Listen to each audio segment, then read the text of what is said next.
Many people have this desperate desire to do dangerous tasks, and for that, they can go to any extent. It's like they have this adrenaline rush addiction that doesn't die down. Every day they need an adventure that will test their limits, and for that they don't care about their own life.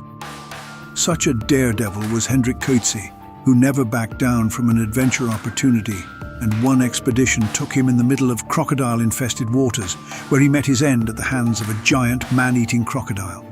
So why was he in the danger zone, and how did the tragic accident happen? Let's find out in today's video.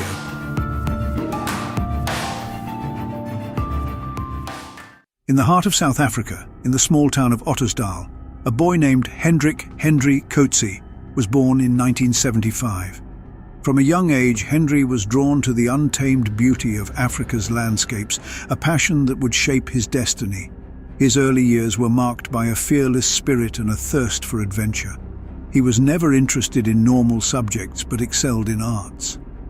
After completing his education, Hendrik traveled before training as a medic with the South African Special Forces, honing skills that would later prove invaluable in the wild terrains he sought to explore. At the age of 21, in 1997, Hendrik's journey as a professional kayaker on the mighty Zambezi River began. This river borders Zambia and Zimbabwe and was a hotspot for thrill seekers. There were setups of bungee jumping and skydiving over the stunning Victoria Falls, but the most popular one was whitewater rafting. Water rafting was the job made for Hendrik. It was thrilling, challenging, and adventurous. Everything that the young man sought. But he hadn't done any kayaking ever before, so he trained himself to roll and kayak in a swimming pool and was ready to begin his kayaking journey. Hendrik met Pete Meredith, a seasoned guide who became both mentor and friend. Under Pete's guidance, Hendrik's raw talent was refined, and his reputation as a formidable kayaker grew. He secured a position at Pete's whitewater rafting company.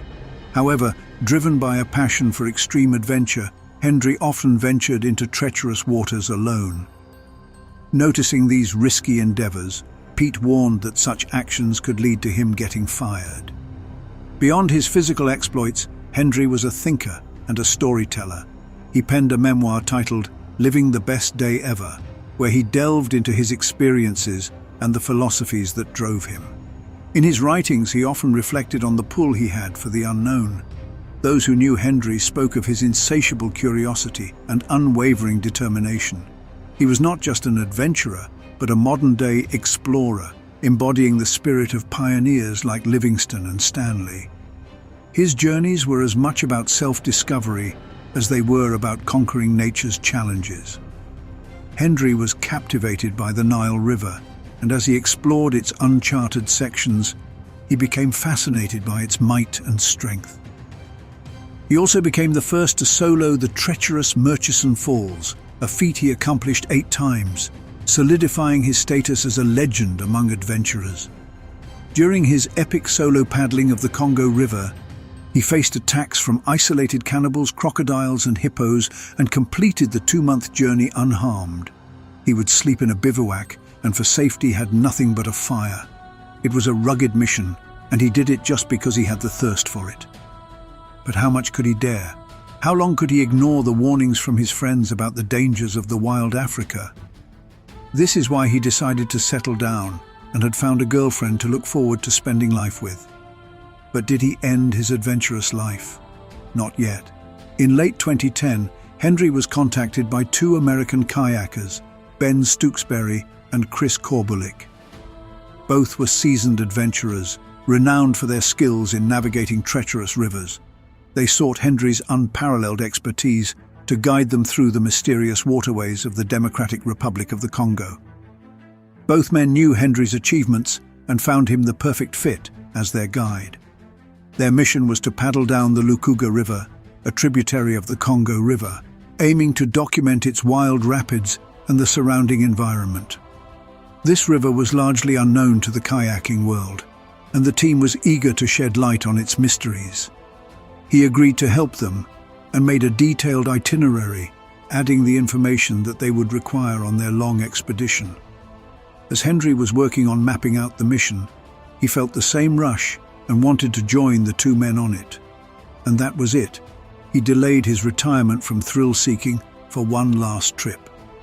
And sadly, it was going to prove his last one.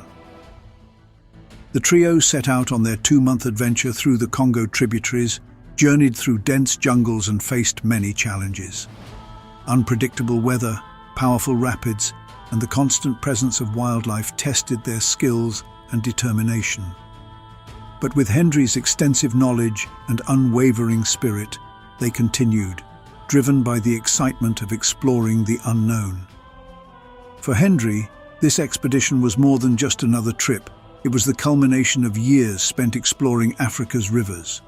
It represented a final chapter in a life dedicated to adventure and discovery. Along their journey, they would often stop on the riverbank and meet the local people living nearby.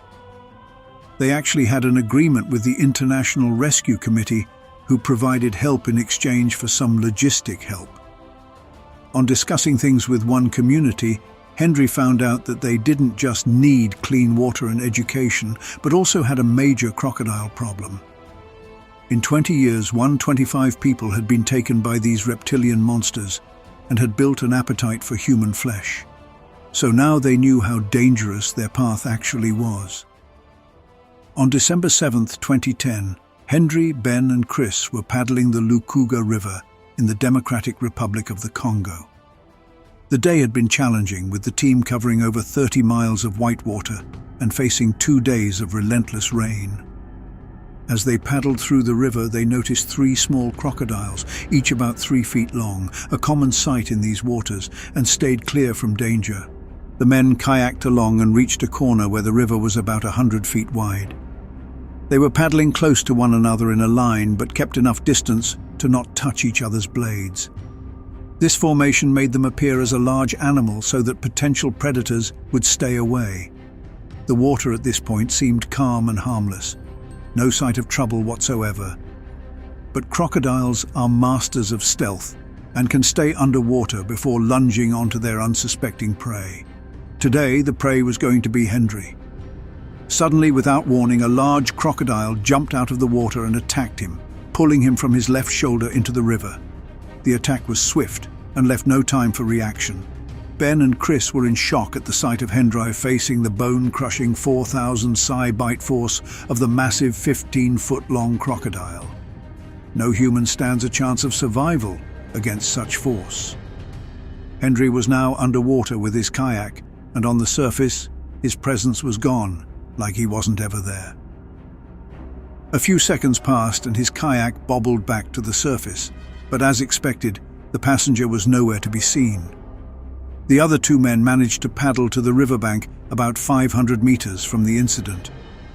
In this remote area, they found local villagers and asked them for a motorboat to go look for Hendrik. But the villagers knew better and said that they had stopped going into the river because 7 people had been taken down by the crocodiles in the last 2 years. This means that there was no way they could go and try to rescue their guide, who was probably dead by now. Hendrik's kayak slowly floated to the bank, and his body, if there was any of it left, was never recovered. The waters that provided Hendrik with so much adventure and adrenaline rush had proven to be his final resting place.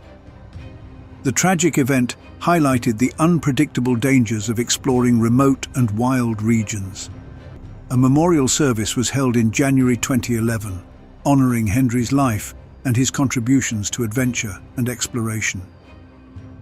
Hendrik Coetzee had written a number of blogs, and in one blog that he wrote during his last 2-month expedition with Ben and Chris, he highlighted the need for clean water in Africa and said, "If safe was all I wanted, I would have stayed home. This is the nature of the beast, risk." Hendrik died doing what he loved doing, but it also highlights the dangers of the African wild side. Subscribe to our channel for more interesting videos and press the like button if you liked this one. Thanks for watching, and I'll see you soon in another video.